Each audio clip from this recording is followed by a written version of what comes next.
নমস্কার বন্ধুরা, পৌষ পার্বণ উপলক্ষে সুরুচি বাংলা রান্নাঘরে সবাইকে সাদর আমন্ত্রণ।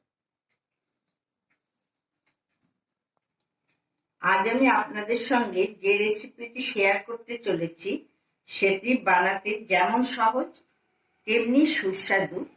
বাচ্চা থেকে বড় সবাই খুবই পছন্দ করেই খাবে। এটি বাইরে থেকে হয় মুচমুচে, ভেতরে থাকে রসালো। সেই রেসিপিটির নাম হচ্ছে চিড়ের পুলি।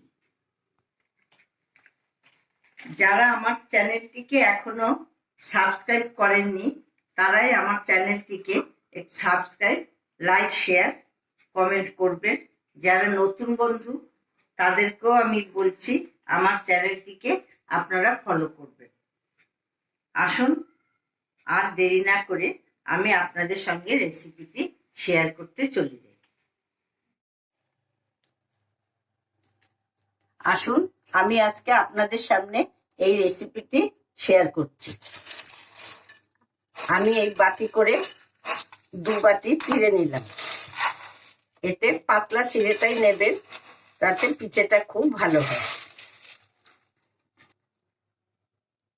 এবার আমি চিড়েটাকে জল দিয়ে ভিজিয়ে নিচ্ছি। চিড়েটা ধুয়ে আমি এই ছাঁকনিতে চিড়েটার জল ঝরিয়ে নিয়েছি। দেখুন কত শুকনো হয়ে গেছে। এই চিড়েটা আমি আগে একটু চটকে নেব। এতে আমি 3 চামচ ময়দা দিয়ে দিচ্ছি।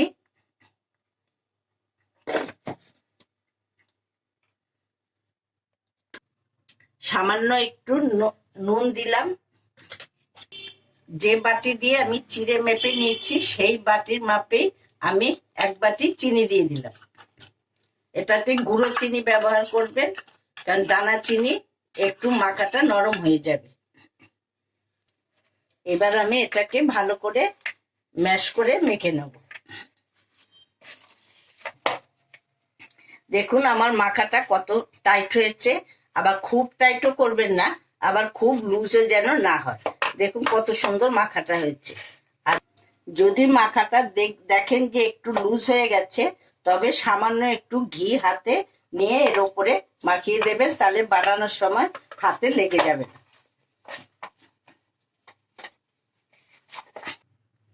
এই নারকেলের পুরটাও আমি খেজুর গুড় দিয়ে রেডি করে রেখেছি। এটা আপনারা, এখন শীতকাল বলে খেজুর গুড় দিয়েই ভালো লাগবে খেতে, কিন্তু এটা আপনারা আখের গুড় দিয়েও বানাতে পারেন। এটা এই পুরটা আমি চিড়ের পুলিতে ব্যবহার করব। এই চিড়ের পুলি বানাতে বানাতে আমি এর মধ্যে শিরেটা তৈরি করে নিচ্ছি। এতে আমি 1.5 বাটি জল দিয়েছি। এটার মধ্যে আমি এতে 1/2 বাটি চিনি দেব। আর আপনারা যদি মিষ্টি বেশি পছন্দ করেন, চিনিটা দিয়ে এর মধ্যে আমি 2টো ছোট এলাচ দিয়ে দিলাম। এটা এবার নেড়ে নেড়ে শিরাটা হতে থাকুক, আমি এই পাশে পুলিগুলো বানিয়ে নিচ্ছি।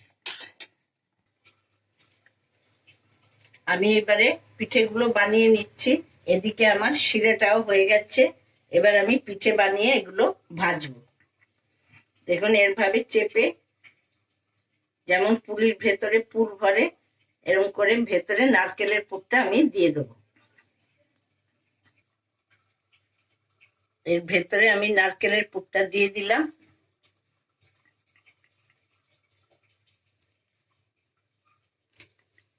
এরকম করে যেমন চালের গুঁড়ি দিয়ে পিঠে বানায়, তবে এই পিঠেটা বানাতে চালের গুঁড়ি একদমই লাগে না। বাড়িতে না থাকলেও কোনো অসুবিধা নেই। এইভাবে আমি আর বাকিগুলো বানিয়ে নিচ্ছি।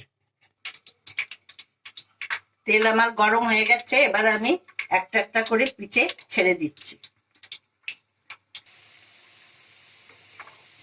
দেখুন সবগুলো যতটা জায়গা হয়েছে আমি দিয়ে দিয়েছি। আপনারা এর কমেও দিতে পারেন। এবার আমি এগুলো একটু লাল লাল করে ভেজে নেব। দেখুন পুলিগুলো কি সুন্দর লাল করে ভাজা হয়ে গেছে। এবার আমি এগুলো তেল থেকে তুলে শিরাতে দিয়ে দেবো।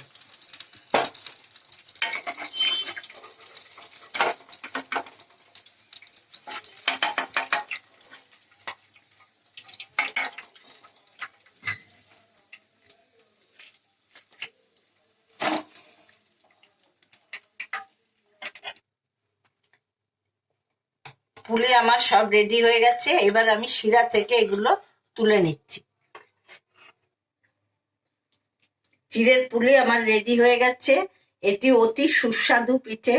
এটি দেখতে এত সুন্দর লাগে, বাইরে থেকে মুচমুচে, ভেতরে হচ্ছে রসালো পাবেন। শিরায় ডুবিয়েছি, ভেতরটা বেশ নরম খেতে লাগবে। এই পিঠেটি ছোট থেকে বড় সবাই খুব মজা করেই খাবে।